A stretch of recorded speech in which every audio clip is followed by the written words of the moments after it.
किया जाएगा और उनकी शहादत को याद किया जाएगा कि उन्होंने हमारे समाज और देश के लिए जो बलिदान दिया है। हमारे अंबेडकर साहब जिन्होंने भारत देश का संविधान लिखा, जिसके आधार पे आज ये संविधान चलता है, देश चलता है, देश प्रगति की ओर बढ़ता है। ऐसे बाबा साहब को कोटि कोटि नमन। हमारे कंटरवील साहब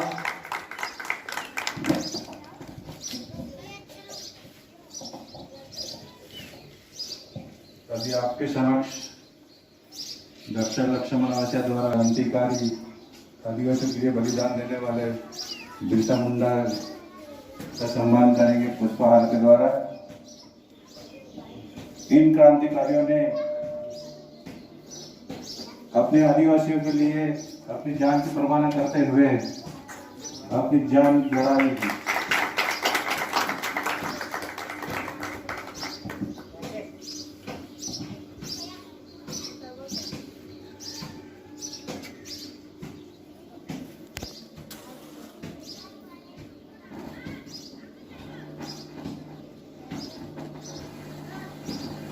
जिनका सम्मान किया जा रहा है कंटकभील बिरसा मुंडा। इन क्रांतिकारियों ने अंग्रेजों से खजाना लूट कर अपने आदिवासियों के बीच में अपने आदिवासी गरीब आदिवासियों को बांटते थे, जिनके बारे में जितना सोचो उतना कम होता है। इस कार्यक्रम के बाद वृक्षारोपण करूंगा। अभी वृक्षारोपण का कार्यक्रम है। वृक्षारोपण होने के बाद हम सभी जो हमारे विषय है आज के आदिवासी दिवस क्यों मनाते हैं भाई, और उसका क्या उद्देश्य है, उस दिवस के उपलक्ष्य में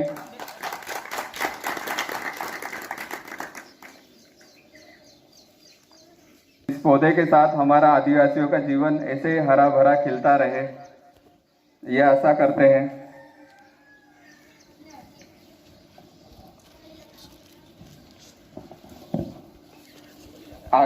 आगे पौधारोपण के लिए मैं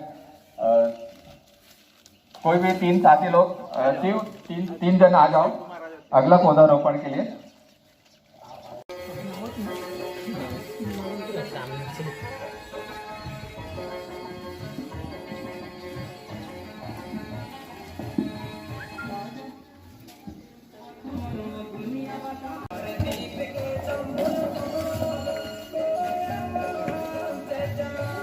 हेलो,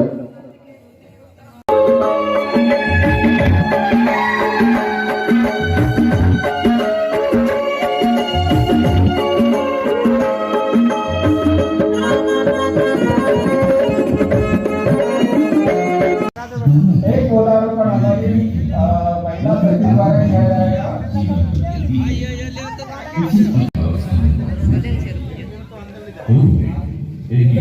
सुनील मास्क दे दे। महिला पौधारोपण किया जा रहा है हमारे गांव का स्कूल के लिए। स्कूल बहुत बहुत तालियों से स्वागत करिए दोस्तों। एकदम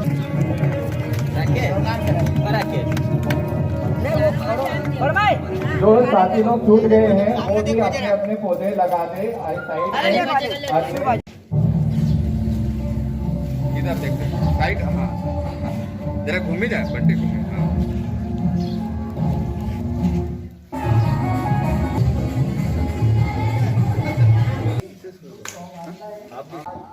आज इस शुभ घड़ी के अवसर पर हम यहाँ पर उपस्थित सभी हमारे वरिष्ठ जगदीश पटेल सर, किशोर सर, चंपालाल कन्नौजे सर, अनार भैया और हमारे गांव के महिला नारी शक्ति और मेरे कलीग, मेरे साथी, आप सभी का बहुत बहुत स्वागत है और आपको विश्व आदिवासी दिवस की बहुत बहुत शुभकामनाएं।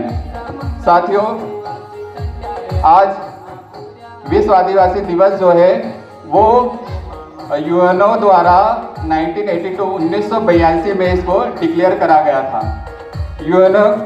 यूएनओ एक ऐसा संस्था है जिसमें 193 देश जिनका उद्देश्य 193 देश मिलकर एक संगठन बना जिसका नाम है यूएनओ, जिसका उद्देश्य है कि सभी देशों में शांति बनी रहे, विकास करे, उनके साथ किसी भी देश के नागरिक के साथ कोई शोषण ना हो, अन्याय न हो। तो सभी देशों ने अपने अपने देशों के पे जब रिपोर्ट पेश करी एक कमेटी के द्वारा, तो देखा कि हर देश में गरीब आदिवासियों के साथ शोषण, अन्याय, अत्याचार, अशिक्षित रखना और कई सारी परेशानियों के साथ झुलझ रहे थे। तो सभी देशों ने जब यूएनओ को रिपोर्ट करा कि हर देश में आदिवासियों के साथ अत्याचार हो रहा, तो उन्होंने एक दिन डिसाइड करा जिसको 9 अगस्त को विश्व आदिवासी दिवस मनाने के लिए कहा गया। और इस विश्व आदिवासी दिवस में आपको चिंतन करना है कि हम कहाँ खड़े हैं। आदिवासियों को अपना चिंतन करना है कि हम कहाँ खड़े हैं, हमारा विकास हुआ है या नहीं हुआ है, या हमारे साथ क्या चल रहा है, हम शिक्षा में कितना स्तर आगे गए हैं, हमें रोजगार मिल रहा है नहीं मिल रहा है, शिक्षा मिल रही नहीं मिल रही है। इन सब चीज़ों पे चिंतन करने के लिए 9 अगस्त दिन गया। ये एक हमारा आदिवासियों का एक त्यौहार है। आप सोच रहे होंगे कि 1982 में जब ये दिन डिसाइड करा, तो आज तो 2020 चल रहा है। इतने सालों से ऐसा क्या हो रहा है कि जिसके कारण हमें आज तक पता ही नहीं चला कि विश्व आदिवासी दिवस है। तो उसका खैर जो भी हुआ है, जब जागो तब सवेरा। अभी हमको पता चल गया कि हम आदिवासी हैं, तो हम इस पे गर्व करें कि हम आदिवासी हैं। गर्व करने के कई कारण हैं। आदिवासी इस अनादिकाल से रहने वाला पहला प्राणी है जो इस धरती पे रह रहा है, जो जल, जमीन, जंगल सबका संरक्षण कर रहा है। ग्लोबल वार्मिंग में आदिवासियों का बहुत बड़ा हाथ है, और आदिवासी हमारे देश की संस्कृति को बनाए रखने में भी बहुत बड़ा उसका अहम भूमिका है। और साथ में देश की आज़ादी जब हम गुलाम थे, तो आज़ादी के लिए हमारे कई जो हमारे समाज के लोग हैं, कई लोगों ने, लाखों लोगों ने शहादत दी, तब ये हमें धरती नसीब हुई है। तो आज़ादी में भी हमारा बहुत बड़ा योगदान है, तो हमको इसको भूलना नहीं चाहिए। लेकिन आज क्या देख रहे हैं कि हमारे देश में एक तबका तो आगे निकल गया, लेकिन एक तबका आज भी पिछड़ा हुआ है। अगर हम बात करें अपने ही देश की, अपने ही राज्य की, अपने ही जिले की, तो एक जिला देख लो, इस जिले में देख लेते हैं। तो हमारे बड़वानी जिले की बात करें तो हम बिलाला समाज के कुछ लोग तो बहुत आगे निकल गए, और कुछ लोग आज भी अगर सेमलेट जाओ रोसर के आगे, तो वहाँ उनके खाने के वांदे लोग पड़े हैं। वो भी अपने ही भाई है, बिलाला है, बारेला है, आदिवासी है। तो उनका स्तर और अपना स्तर देखे तो कहीं तो अपन अच्छी स्थिति में आए, लेकिन कहीं हमारे भाई बहुत पिछड़ गए। या उधर चाचेरा के उधर चले जाओ तो उधर भी बहुत दयनीय स्थिति है। तो साथियों, उनके साथ बहुत अन्याय हुआ है, और खैर वो जहाँ भी है, जहाँ रह रहे हैं वहाँ खुश है। लेकिन कुछ हमारे देश में, हमारे गाँवों में, कुछ सभी जगह पे ऐसे खोटे सिक्के होते हैं जिन्हें हम गद्दार कहते हैं। वो ऐसे लोग हमारा शोषण, हमारे जातियों का शोषण करते हैं, हमारे लोगों का शोषण करते हैं और आगे नहीं आने देते हैं। ऐसे लोग पहले हथियार के दम पे हमको गुलाम बनाए थे, आज हमें मानसिक रूप से आपस में लड़वा के गुलाम बना रहे हैं। तो ऐसे लोगों को मैं कहना चाहता हूँ, कान में तेल डाल ले, अब ऐसा नहीं होगा।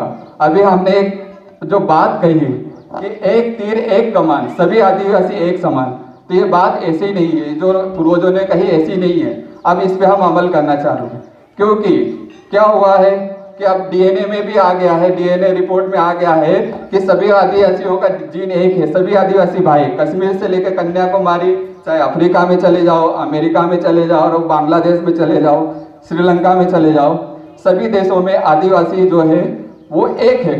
तो फिर हम शोषण क्यों करें उनका, आपस में क्यों लड़े?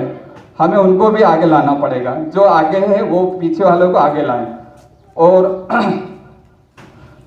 इसी के साथ हमारे गांधी जी ने कहा था कि भाई जीना है तो मानवता के लिए जियो, तो जीना है।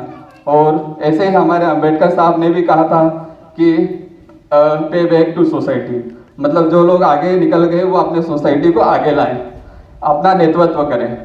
और इसी के साथ हमारे मतलब अगर कुछ मेरे शब्दों में कुछ गलत निकल गया तो उसके लिए क्षमा याचना करूंगा। एक बार जोर से हमारे क्रांतिकारियों की जयकारा लगाएं। जय आदिवासी, जय बिलाला, बाबा साहब अमर रहे, अमर रहे। जय भीम, जय बिरसा, जय बिरसा, जय आदिवासी, जय आदिवासी। इसी के साथ मैं अगले प्रवक्ता के रूप में जगदीश पटेल सर को इनवाइट करूंगा कि 2 शब्द कहें और अपनी बात को आगे बढ़ाएं।